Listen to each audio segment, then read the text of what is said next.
আসসালামু আলাইকুম রহমতুল্লাহ। বাইকার্স কেমন আছেন? মিন্টু অটো সার্ভিস সেন্টারের পক্ষ থেকে আন্তরিক শুভেচ্ছা ও অভিনন্দন।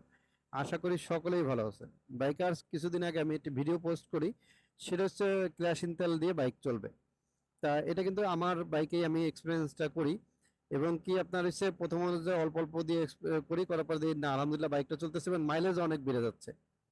পরবর্তীতে আমি চিন্তা করলাম আমার সরাসরি ট্যাঙ্কিতে ঢালবো, ট্যাঙ্কিতে ঢালে সেই ভিডিওটি আপনাদের মাঝে শেয়ার করব, যাতে অনেক বাইকার ভাই ব্রাদার উপকার হইলে হতে পারে। পরবর্তীতে যে যে ভাবনা সেই কাজ। পরবর্তীতে আমি 1 লিটার হয়েছে সরি 1 লিটার অকটেন দিই এবং হাফ লিটার আপনার হয়েছে কেরোসিন তেল দিই। দেওয়ার পর আপনি বাইকটা চালাই দেখি ভালোই লাগতেছিল। তাই ভিডিওটা পোস্ট করার পরে কিছু কিছু ভাই বেড়াদার এত পরিমাণে বাজে মন্তব্য করছে যা বলার মতো না।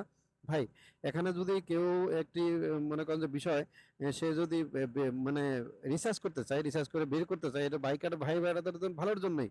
সেদিকে আপনারা উৎসাহ দেবেন, ভাই ভালোভাবে ট্রাই করেন, ভালোভাবে চেষ্টা করে দেখেন, এইসব বিষয় আর কি। তা আমি সেখানে তো আমি ওইটা ও দিছি এই জন্য যে আপনার অনেক বাইকার ভাই ব্রাদার তেলের সংকটে ভুগতেছেন।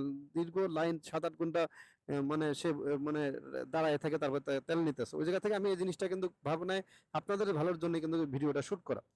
সেদিকে আপনারা বাজে মন্তব্য করছেন। যাই হোক, এবার আপনারা আসি ওই তেলটা নেওয়ার পর আমার বাইকটা কিরকম চললো সেটা আপনাদের মাঝে এখন একটু শেয়ার করি। আপনার তেলটা নেওয়ার পরে আপনার বাইকটা কিন্তু একটু আহ, কোনো সমস্যা নেই প্রথমে যায়। পরবর্তীতে পরের দিন সকালবেলা যখন বাইকটা আমি রিস্টার্ট করতে যাই, তখন কিন্তু আপনার বাইকটা দেখি স্টার্ট নিতেছিল না, একটু স্টার্ট নিতে কষ্ট হচ্ছিল, ভের ভের ভের ভের ভের ভের করতেছিল এরকম আর কি। পরে বেশ কিছুক্ষণ আস্তে আস্তে আপনার পিক আপ দেওয়ার পর ওটা ঠিক হয়েছে আপনার। পরবর্তীতে দেখা যায় যে আস্তে আস্তে কেসে আপনার হচ্ছে যখন যতক্ষণ পর্যন্ত গরম না হয়েছে ততক্ষণ পর্যন্ত পিক আপটা আমার কিন্তু হালকা হয়নি। যে গরম হয়ে গেছে সে কিন্তু পিক আপটা আমার হালকা হালকা হয়ে গেছে। তাই এটাতে এটাই বুঝলাম যে কেরোসিন তেলের পরিমাণটা আমার একটু বেশি দেওয়া হয়ে গেছিল। এই জন্য আপনারা কি করবেন, যদি কেউ চালাইতে চান আর কি, বলতেছি না কেউ চালাবেন, কেউ চালাইতে চান যদি, তাহলে আপনার হচ্ছে এটা আপনারা দেখা যায় যে আমি যখন 1 লিটার অকটেন 1 লিটার অকটেন দিয়েছিলাম, সে যে আপনার 2 লিটার অকটেন দিতে পারেন, হাফ লিটার কেরোসিন তেল দিতে পারেন। এরকম করলে আশা করি আপনার ওই সমস্যাটা হবে না, সকালবেলা স্টার্টের ঝামেলাটা হবে না। সেক্ষেত্রে কি হবে আপনার জানেন, মাইলেজটা কিন্তু অনেক বেড়ে যাবে। যেমন আমার 4B বাইকে আমি কিন্তু এটা কিছু প্রায় 40-র উপরে মাইলেজ পাইছি আপনার হচ্ছে আহ, আপনার হচ্ছে যে পুরো 1.5 লিটার তেলে আপনার 60-এর উপরে পাইছি আমি। যেখানে আমার 30-এর বেশি যাইতো না, আমি একটু রাত চালাই যেহেতু 30-এর বেশি যাইতো না, সেখানে আমার হয়েছে +40-র উপরে আমার কিন্তু মাইলেজ গেছে আপনার। তা আলহামদুলিল্লাহ, এই জন্য তো আমার তো লাভই হয়েছে ভাই, আমার তো ক্ষতি হয়নি।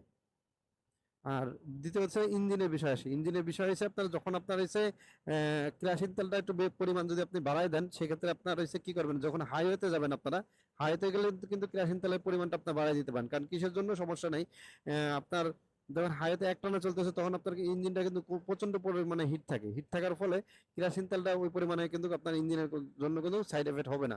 কিন্তু সিটিতে আপনার এটা সাইড এফেক্ট মানে হইলেও হতে পারে। সেজন্য আপনারা সিটিতে যারা চালাবেন, সেক্ষেত্রে আপনার দেখা যায় যে অকটেনের পরিমাণটা বাড়িয়ে দেন।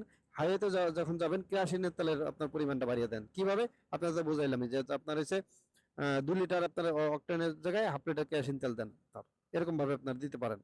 আর হচ্ছে আপনার হাইওয়েতে গেলে আপনার দেখা যায় যে ওরকম আগের মতো দিতে পারেন। দেখা যায় যে 1.5 লিটার অকটেনের জায়গায় আপনার 1.5 লিটার অকটেন দিলেন, হাফ লিটার কেরোসিন তেল দিলেন, এরকম ভাবে আপনারা দিতে পারেন। সেক্ষেত্রে আপনার মাইলেজটা কিন্তু অনেক বেড়ে যাবে। তো বাইকার ভাই ব্রাদার, ভালো থাকবেন, সুস্থ থাকবেন। দেখা হচ্ছে নেক্সট কোনো ব্লগে। আল্লাহ হাফেজ।